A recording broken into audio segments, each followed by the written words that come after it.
Afternoon, everyone, and welcome back to St Mary's Perivale. It's Tuesday afternoon, so it's time for a piano recital, and this is being given by Ashley Fripp today. It's a rather special recital because we're dedicating this to a very special lady, namely Rena Stewart, who's been associated with this church for about 30 years, must have come to almost 800 concerts maybe. And it's her 98th birthday tomorrow. She's a remarkable lady. She worked at Bletchley Park in the Second War, translating German messages and things, and then had a distinguished career at the BBC. We all love her. She's a very important part of St Mary's Perivale. So this is to wish her a happy birthday. Now, she and I have heard Ashley Fripp give... must be about 15 or 20 recitals here over the years. He's one of our most popular musicians, and his recitals are always fantastic. He has a gorgeous program today. He's going to tell you more about that.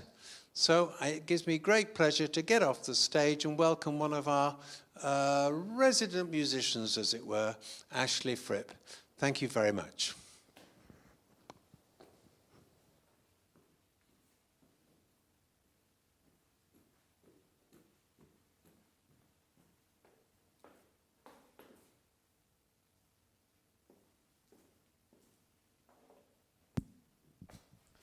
Good afternoon, ladies and gentlemen. It's a great pleasure for me to be back here playing for you live on this sort of remarkably well set up online platform that Hugh and his team have sustained so fantastically throughout the whole pandemic.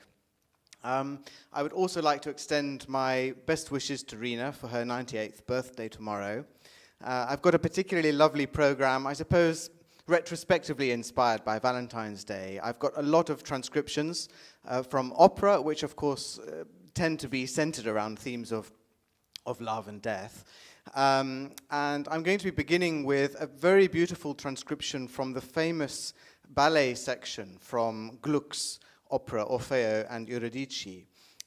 It was transcribed by Wagner-Liszt in 1904, and it really captures that incredibly poignant thread throughout the opera, which of course is about Orfeo's quest into the underworld to try and bring back his late wife. And it's sort of tremendously moving. And at one point he's warned by Cupid that when he finds Eurydice in the underworld, he's not to look at her. And so she thinks at this point that he's no longer in love with her, and she kills herself again in the underworld. And overcome by this tragedy, he himself commits suicide, but Cupid takes such pity on this couple that are so clearly in love that he brings them both back to life and to the real world.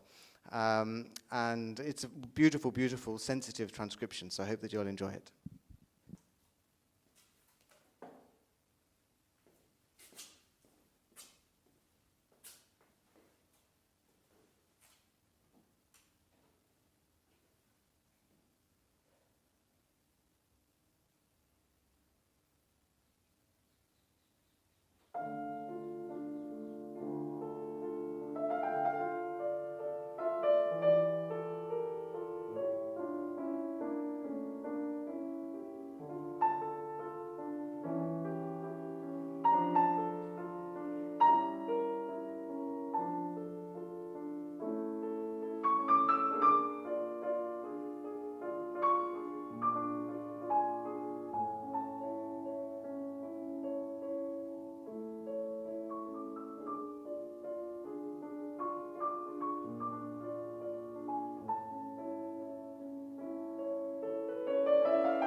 The next item on this afternoon's program is a lesser-known transcription by the Australian pianist Percy Grainger from the very well-known opera by Strauss, Der Rosenkavalier. We all know the story of the Rosenkavalier and its sort of connotations with love that dare not speak its name. But the story behind the genesis of this particular transcription is also quite unusual. Percy Grainger had a slightly complicated relationship with women, and particularly his mother. He did eventually marry, although I think for a very long time, I think that no woman could really live up to the standards that he had set, from his mother. And there were rather peculiar rumors that the two had an incestuous relationship. And tragically, these rumors led his mother to commit suicide in 1927. So it's particularly also quite peculiar that he should choose Rosenkavalier as a piece to dedicate to her after her death because of its allusions to improper love, I suppose. But it's an absolutely sensational transcription. His incredible command of color and his sort of almost fetishist use of the middle pedal is really quite extraordinary. So I hope that you'll enjoy this ramble on the last love duet from Strauss's Rosenkavalier by Percy Grainger.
It's really just the most extraordinarily inventive writing, quite clearly drawing from that sort of Busoni tradition of transcription.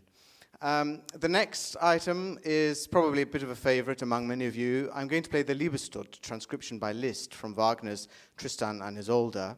Of course, another very different type of love.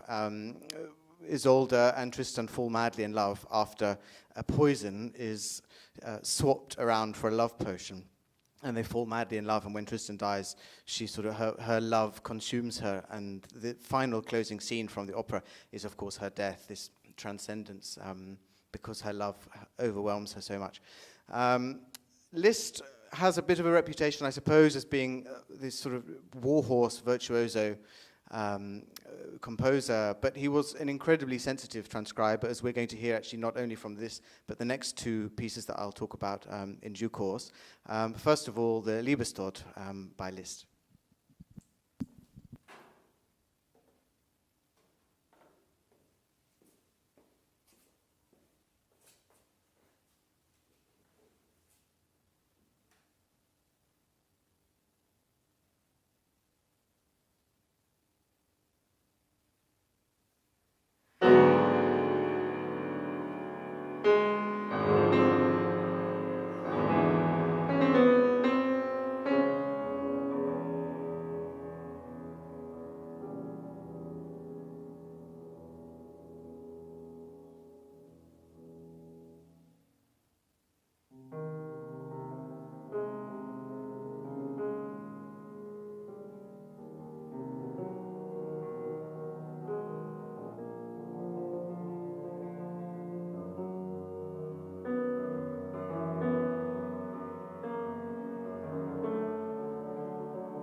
Well, the music certainly overwhelming. I think that what is also particularly touching is how Liszt clearly used his pianistic skills in this example to promote Wagner's music. And in fact, this transcription of the Liebestod was far better known across Europe before the actual opera was, which I think is quite sensational for its time. So the next pair of Liszt transcriptions that I'm going to be playing are of a very different nature. The two Schubert songs from the song cycle Schwanengesang. The first one is Ständchen, which means serenade, and you can hear almost a sort of the lover silently, very, very quietly calling to his beloved from her balcony or something like this, and the beautiful sort of almost lute-like accompaniment that's woven around this tremendously sensuous melody line. And the second of the transcriptions from Schwanengesang is Liebesbotschaft, again another story of love, and it resembles basically the singer is putting his message of love in a bottle and sending it to his beloved down the river. And I think Liszt captures this sort of beautiful rippling effect in the right hand, the piano part. And it's just such tremendously poetic and sensitive writing. So clearly Liszt, again, exploiting his skills as an arranger to promote the music of others. And we know, in fact, that Liszt was the first person to play Schubert, solo Schubert in public. So clearly there's so many labors of love to the works of other great composers as well. So I hope that you'll enjoy Serenade and A Love Message.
such glorious transcriptions, but now it might be nice to move on to an original work. I'm actually going to play I think it's the shortest of all of the Schubert sonatas, nicknamed the Little A Major, but it's certainly not without its fair share of radiant charm and incredible buoyancy and beauty. It was written in the summer of 1819, whilst he was staying in the Austrian countryside, and I think this incredible affinity with nature and this sort of natural comfort is reflected so exquisitely throughout the entire sonata, although it's not without its shade and its poignancy as well, of course. The last movement definitely has elements of Austrian folk dance, folk music, lingering around there, sort of, amidst all those beautiful harmonies and wonderfully melodious writing. So I hope that you'll enjoy this Schubert sonata, A major, and the Deutsch number is 664.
Well, that was absolutely wonderful recital of gorgeous music. What a gorgeous afternoon's entertainment. And I hope that's given particular pleasure to Rena Stewart, because this recital, for those who weren't here at the start, is dedicated to Rena, who has her 98th birthday tomorrow. Wonderful lady, quite remarkable, and has done a huge amount for this church, and served with considerable distinction in the war at Bletchley Park, etc. Fantastic recital by Ashley. He just gets better and better. He's been playing in concerts here and previously at Ealing Hospital for about 15 years, and just gets just a consummate professional, beautiful playing, gorgeous sound all afternoon, and fantastic repertoire. I hadn't quite twigged the Valentine link. I'm not very romantic, though I did buy my wife a car, but that's neither here nor there. But all these gorgeous transcriptions were very special. So, if you've enjoyed it, you know what to do. Please turn to our website. There's a PayPal facility there. You can show your appreciation. All the money goes to the musicians, a little bit to the maintenance of this building, nothing to anyone else. No one else gets paid. So please give generously. It's benefiting musicians.